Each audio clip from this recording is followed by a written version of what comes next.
domingo à noite com o GRP. Com a pandemia da Covid-19, a importância da vacinação se tornou mais evidente no Brasil e no mundo. A imunização é uma das principais formas de prevenir doenças. Por meio dela, o corpo fica protegido de vírus e bactérias que afetam seriamente o ser humano, podendo levar à morte. Descobertas há mais de 200 anos após cientistas perceberem a capacidade do corpo de gerar anticorpos ao receber amostras de patógenos, organismos que causam doença em um hospedeiro, como vírus, bactérias e alguns fungos em estado inofensivo. As vacinas tiveram grande avanço no decorrer dos anos.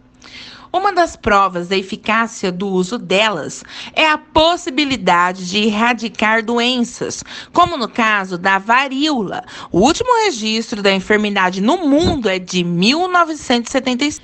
A poliomielite, paralisia infantil, também está em processo de erradicação, segundo informações da cartilha de vacinação do Ministério Público. No continente americano, não há casos da doença desde 1991. Já no Brasil, não há registros dela há 34 anos. Contudo, é necessário que a vacinação na infância continue, já que pessoas de outros países, onde ainda há casos da doença, podem gerar uma nova onda de transmissão. Fora a vacina contra a poliomielite, existem outros imunizantes que são obrigatórios em diferentes fases da vida. Na infância, por exemplo, também é necessária a imunização contra a tuberculose, difteria, tétano, coqueluche, meningite, sarampo, rubéola, cachumba, hepatite B e febre amarela. Atualmente, a rede pública de saúde disponibiliza em todo o país 19 vacinas para combater cerca de 20 doenças, em diversas faixas etárias. Ainda existem outras 10 vacinas exclusivas para os grupos em condições clínicas especiais, como os portadores de HIV. Para falar sobre esse tema tão atual, convidamos o Dr. Fernando Romero, que é médico infectologista da Santa Casa de Misericórdia de Itabuna. Boa noite, Dr. Fernando, e muito obrigado por participar do Domingo à Noite com o GRP. Boa noite, GRP. Boa noite, ouvintes da Web Rádio Carvalho News. Sou Fernando Romero, infectologista Santa Casa Misericórdia de Itabuna. Um prazer estar aqui falando sobre a vacinação com vocês. Espero contribuir para esclarecer as dúvidas dos ouvintes. O que faz um infectologista?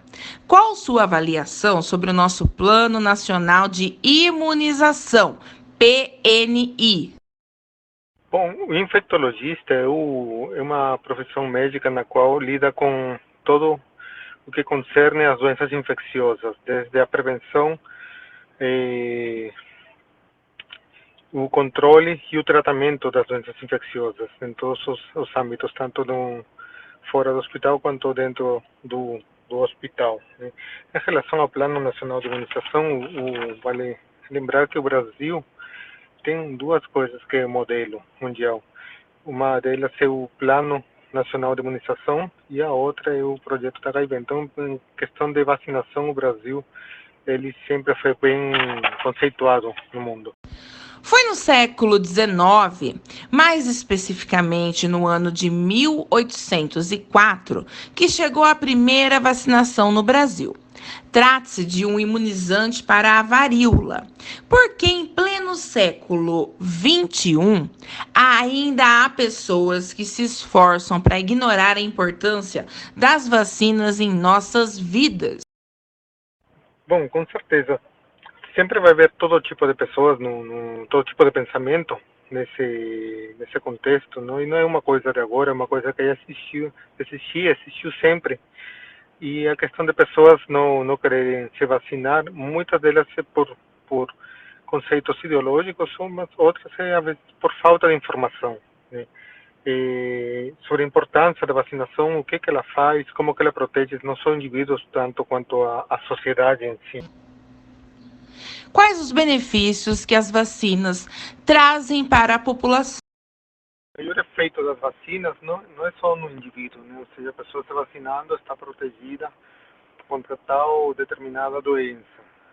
mas também proteger o outro, né? Nós protegemos a nossos seres mais próximos, quem mora conosco, quem tem contato de forma frequente no nosso meio. A gente faz um bloqueio dos vírus, bactérias, parasitas para qual a vacina foi produzida e diminui a transmissão delas. Mais especificamente sobre as vacinas contra a Covid, muitas das pessoas que afirmam temer esse imunizante alegam que tal medicamento foi elaborado em um tempo muito curto. Segundo eles, vacinas levam décadas para ficarem prontas e as da Covid foram elaboradas em apenas 2 anos. O que o senhor pode dizer para essas pessoas sobre isso? Em relação à produção rápida da vacina, isso daí é mais mito. Por quê?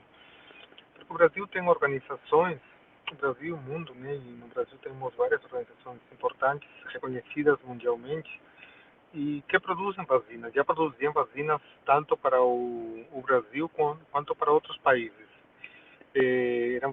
São vacinas reconhecidas. No caso do Covid, por ser um vírus respiratório, a tecnologia já estava pronta, só precisava fazer as modificações, então era possível fazer uma vacina, diferente de algumas outras doenças que a gente não tem vacina, que aí sim seria uma questão de décadas, vários anos ou décadas para serem produzidas. No caso do Covid, a história é diferente. Especialistas vêm ressaltando que há uma gama de doenças que já haviam sido erradicadas, podendo retornar ao nosso cotidiano com grande intensidade. Isso é realmente possível? Explique-nos sobre essa ameaça. Tivemos exemplos de doenças que não circulavam mais e começaram a circular novamente. Por exemplo, o sarampo. Existiu uma grande vacinação na Europa de sarampo e a partir do século XXI a vacina de sarampo foi até retirada de alguns locais, a vacinação diminuiu, pessoas que não queriam ser vacinadas e começou a ter novos surtos de sarampo na Europa, uma coisa que a gente não via faz muito tempo. Isso daí tem relação com a diminuição da taxa de vacinação da população. Então é uma das funções da vacina, né? Proteger a população também.